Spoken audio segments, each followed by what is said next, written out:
देखिए, आज हम लोग का टॉपिक है रिफ्रैक्टिव इंडेक्स। ये टॉपिक हम लोग 10th और 12 दोनों में पढ़ना है। 10th के लिए भी इम्पोर्टेंट टॉपिक है और 12 के लिए इम्पोर्टेंट टॉपिक है और कंपटीशन के लिए बहुत इम्पोर्टेंट टॉपिक है। आज का हम लोग का टॉपिक है रिफ्रैक्टिव इंडेक्स। रिफ्रैक्टिव इंडेक्स के बारे में पहले आप लोग समझ लीजिए। देखिए, रिफ्रैक्टिव इंडेक्स में यहाँ देखिए फिगर समझाए हैं। ये एक सरफेस है, ये ऐसा सरफेस है जो दो मीडियमों को अलग करता है। तो ऊपर वाला जो मीडियम है उसको हम लोग कह सकते हैं रेयर मीडियम, नीचे वाला जो मीडियम उसको हम कह सकते हैं डेंसर मीडियम। ठीक है, तो जो लाइट जब रेयर मीडियम से डेंसर मीडियम में आता है तो इसकी स्पीड में अंतर होता है। ठीक है, इसी के बारे में हम लोग पढ़ते हैं रिफ्रैक्टिव इंडेक्स में। तो ऊपर लिख दिया है एयर और वैक्यूम, नीचे है मीडियम, कोई भी मीडियम हो। ठीक है, तो रिफ्रैक्टिव इंडेक्स होता है का कि फर्स्ट मीडियम का स्पीड और सेकेंड मीडियम का स्पीड का जो रेशियो होता है उसको हम लोग रिफ्रैक्टिव इंडेक्स कहते हैं। बुझा गया?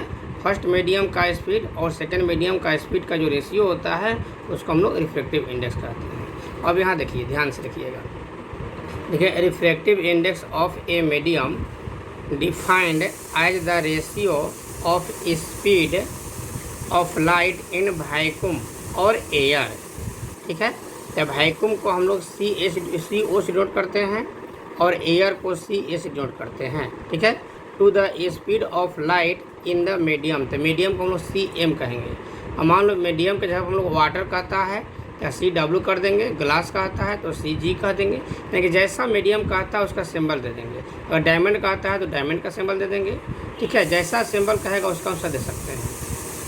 अब रिफ्रैक्टिव इंडेक्स को हम लोग म्यू से डिनोट करते हैं। रिफ्रैक्टिव इंडेक्स को म्यू से डिनोट करते हैं। कुछ बुक जो है वो N से भी डिनोट करता है, यानी कि रिफ्रैक्टिव इंडेक्स को हम लोग N और म्यू दोनों से डिनोट करते हैं। ठीक है, तो mu is equal to CO और CA में से कोई एक लिख सकते हैं बाई CM। ठीक है, अब यहाँ फिर से फिगर एक बार देख लीजिए। यहाँ पर CO और CA का वैल्यू जो है, यानी कि वैक्यूम में स्पीड और एयर में स्पीड जो है 3 × 10⁸ मीटर पर सेकेंड होता है, उसको आप लोग याद रखिएगा।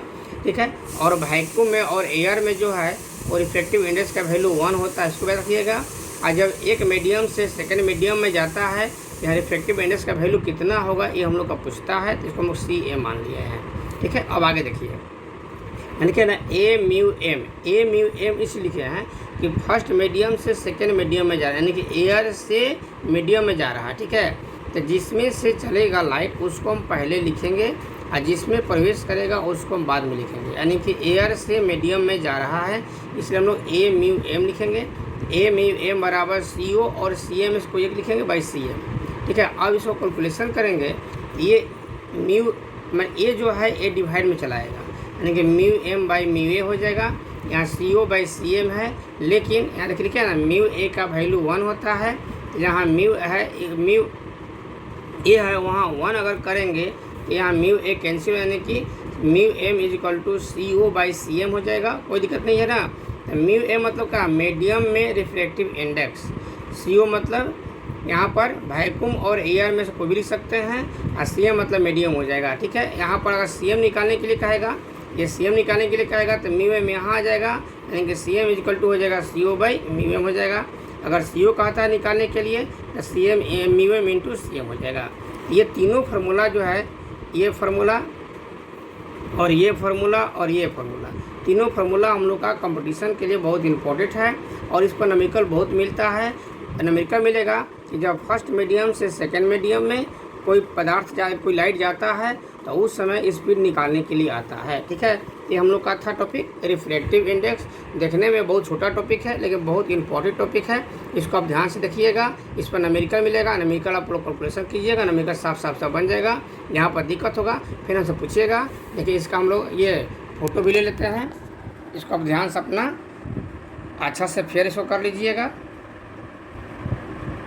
चलिए, ये हम लोग का हो गया, इसको आप साफ फेयर कर लीजिएगा। ठीक है, आज हम इतना ही रहने देते हैं।